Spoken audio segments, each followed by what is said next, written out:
जय हिंद दोस्तों, कैसे हैं आप सब। आशा है कि आप सब ठीक होंगे। तो अभी तक हम लोग चैप्टर 1 के सारे क्वेश्चन ऑब्जेक्टिव देख चुके थे, 2 पर भी देख चुके हैं और चैप्टर नंबर 3 के भी देख चुके हैं। तो अब हम लोग चैप्टर नंबर 4 स्टार्ट करने वाले हैं, ऑब्जेक्टिव वो भी टारगेट का। तो पता ही है आप लोग को। तो चैप्टर नंबर 4 है आपका, वह है द्विघात समीकरण। चैप्टर नंबर 4 आपका है वह है द्विघात समीकरण, क्वाड्रेटिक इक्वेशन।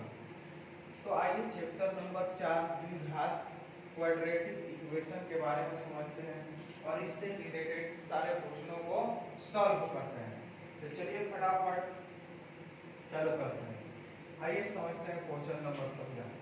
क्वेश्चन नंबर पहला कर रहा है कि द्विघात समीकरण 4x² + 4 + 1 बराबर 0 के मूलों की संख्या, मूलों की प्राकृतिक बताना हो, प्राकृतिक होगी।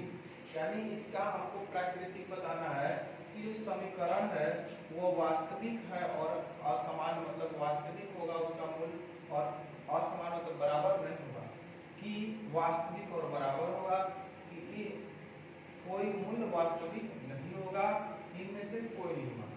तो जब भी ऐसा क्वेश्चन दे तो हम लोग चेक करते हैं। चेक करने का तरीका क्या है कि एक सूत्र होता है d बराबर, आइए यहाँ समझते हैं। एक सूत्र होता है, देखिए सूत्र होता है जो आपका d बराबर होता है, d बराबर d² - 4ac होता है। अब यहाँ मान रखेंगे d के मान देखिए कितना है, d के मान 4 है, तो 4 के स्क्वायर रखेंगे -4, a के मान कितना है 4 है, 4 रखेंगे इंटू c के मान कितना है 1। ये a हो गया, ये b हो गया और ये c होता है। तो c के मान कितना है 1। अब सॉल्व करिए, इसको कितना हो गया 4 के 16 माइनस 4 के 16। तो देखिए 16 में 16 के बराबर 0 हो गया, मतलब d के मान कितना है बराबर, सॉरी 0।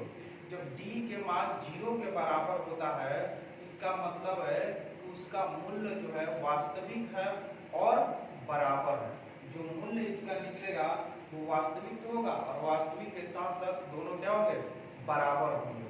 और एक बात और बताना चाहते हैं, अगर यहाँ निकाल दे और d जो है 0 से बड़ा आता तो उसका वास्तविक होता और दो अलग अलग मूल्य होते हैं। और अगर d के मान 0 से कम हो जाता, 0 से कम यानी माइनस होता, इसका कोई मूल्य नहीं होता है। तो हमारा जो है d के मान कितना है 0। तो जब d के मान 0 आता है तो इसका वास्तविक मूल्य होता है और दोनों जो मूल्य प्राप्त होगा वो कैसे होगा, दोनों बराबर होंगे। तो देखिए इसका ऑप्शन नंबर बी पर दिया वास्तविक और बराबर दिया है, यही क्या होगा हमारा आंसर हो जाएगा। बढ़िया समझ में आया। चलिए क्वेश्चन नंबर दूसरा रखते हैं, इसको मिटाते हैं। क्वेश्चन नंबर दूसरा क्या है, समीकरण 7x² - 12x + 18 बराबर 0 के मूलों के योग तथा मूलों के गुणनफल, मूलों का योग निकालना और गुणनफल निकालना और फिर उसका क्या करना, अनुपात बताना। फिर क्या बताना उसका अनुपात। तो आइए देखिए समझिए, इसको दो तरीका से बना सकते हैं। तो हम आसान वाला तरीका आप लोगों को बता दें। देखिए द्विघात समीकरण में ये होता है, ये बी के काम करेगा और ये सी के काम करता है। तो आप लोग के हम पढ़ाए थे कि शून्यकों का योग, यानी कि शून्यकों का योग जो पढ़ा था वही यहाँ पर होगा द्विघात समीकरण मूलों का योग। यानी मूलों का योग क्या था, अल्फा प्लस बीटा। तो अल्फा प्लस बीटा बराबर, देखिए अल्फा प्लस बीटा बराबर होता है -b/a और अल्फा इंटू बीटा बराबर होता है c/a। देखिए मूलों का योग हो गया और ये गुणनफल और फिर इसका अनुपात निकालना, तो मतलब बटा लगाएंगे, यानी -b/a और c/a। तो देखिए माइनस जब अनुपात निकालेंगे दोनों को तो -b/a और c/a, तो a से a कट जाएगा तो बचेगा -b/a, सॉरी -b/a बचेगा c। तो इसका जो अनुपात निकालेंगे तो इसका अनुपात जो आएगा -b/a में बचेगा c, -b/a में c। चलिए -b के मान देखिए, -b माइनस हो गया, b के मान कितना है, b के मान -12 है। तो -12 जब यहाँ रखेंगे तो माइनस माइनस प्लस हो जाएगा, +12 और बट्टा में c के मान कितना 18। अब इसको काटिए, देखिए 6 दूनी के 12 और 6 3 18, तो आंसर कितना आ गया 2:3, 2:3, ऑप्शन नंबर डी। चलिए ये समझ में आ गया होगा। चलिए क्वेश्चन नंबर अब देखते हैं तीसरा, क्या करना है, समीकरण 3x² - 10x + 3 = 0। 3x² - 10x + 3 = 0। इसमें देखिए ये a हो जाएगा, ये b हो जाएगा और ये c होगा। 3x² - 10x + 3 = 0 का एक मूल्य ये 1 बटा इतना है, तो दूसरा मूल्य क्या होगा। मतलब इसमें ले a को मूल्य दे दिया है 1/3, तो दूसरा मूल्य क्या होगा। तो हम तो कहते हैं कि सबसे बढ़िया यही है कि इसको गुणनखंड कर दो, और गुणनखंड करके अपने आप पता चल जाएगा कि एक मूल्य इतना है तो दूसरा मूल्य क्या हो जाएगा। तो चलिए इसको बनाते हैं। चाहे एक और तरीका है, अल्फा प्लस बीटा बराबर -b बटा में a होता है, -b बटा में होता है।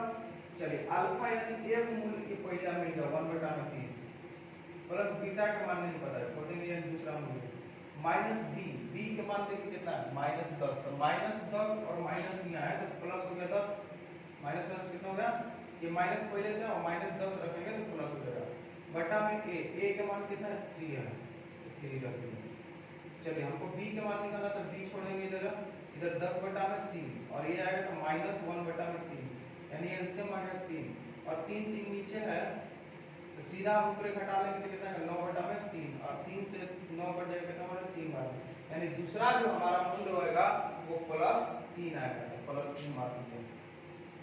या फिर गुणनखंड करके भी आप देख सकते हैं, तो ये आसान तरीका है, ऐसे बना लीजिए, गुणनखंड करने की जरूरत नहीं है। चलिए आइए क्वेश्चन नंबर 4 समझते हैं। द्विघात समीकरण ax² + bx + c में x का मान क्या होगा। तो सुनिए x के मान हम आप लोग के बताए थे, अगर नहीं जान रहे तो जान लीजिए। x बराबर द्विघाती सूत्र होता है, तो हमारा x बराबर जो सूत्र होता है आपका, देखिए बदल रहे हैं, जो x बराबर आपका द्विघाती सूत्र होता है, तो आपके टीचर पढ़ाएंगे -b ± √b² - 4ac बटा में 2a।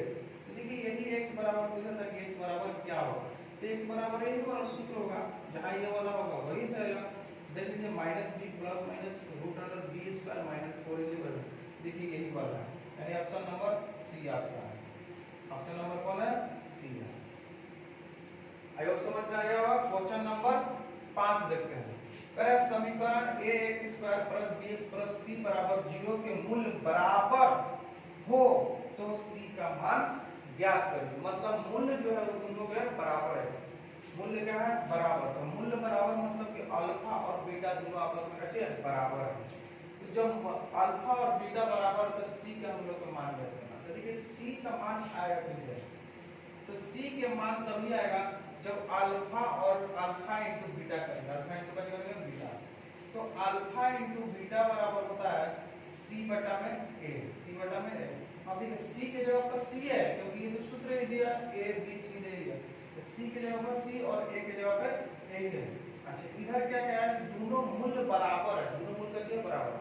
मान लीजिए अल्फा 1 होगा तो बीटा 1 होगा, अल्फा 2 होगा तो बीटा 2 होगा, गामा 3 होगा तो बीटा 3 होगा, पी 4 होगा तो 4 होगा, मतलब जो ये होगा वही वाला होगा। तो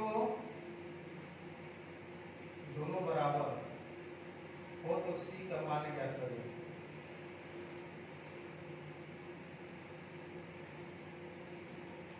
तो इसको क्या करें, दोनों बराबर है,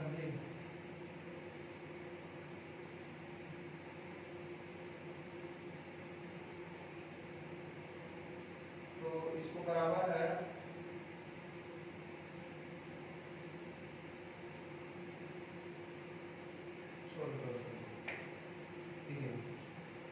के मूल्य बराबर हो तो c का मान ज्ञात करें। ठीक है, मूल्य बराबर होता है कब, जब d बराबर क्या होता है 0, d बराबर क्या होता है 0, तो d बराबर 0 होगा तो मूल्य का होगा बराबर, हमको c के मान निकालना है। d बराबर क्या होता है minus B square sorry B square minus 4ac बराबर 0। हमको c के मान निकालना है तो c किधर ले आएंगे तो बी स्क्वायर बराबर 4ac तो c छोड़ देंगे इधर ये तो बी स्क्वायर c इधर ये छोड़ देंगे तो b के स्क्वायर बटा में 4a बराबर c यानी यही वाला आंसर रहेगा बी स्क्वायर बटा में 4a बी स्क्वायर बटा में 4a ये ऑप्शन नंबर डी। यानी मूल्य बराबर कब होता है जब d बराबर 0 है d के मान b बेचे तो b स्क्वायर माइनस 4ac होता है तो c हम छोड़ देंगे 4 इधर रख दिया और इधर कर देंगे हो जाएगा। ये तो अपना निकालने वाली तरीका है। आई होप इतना समझ में आ गया होगा।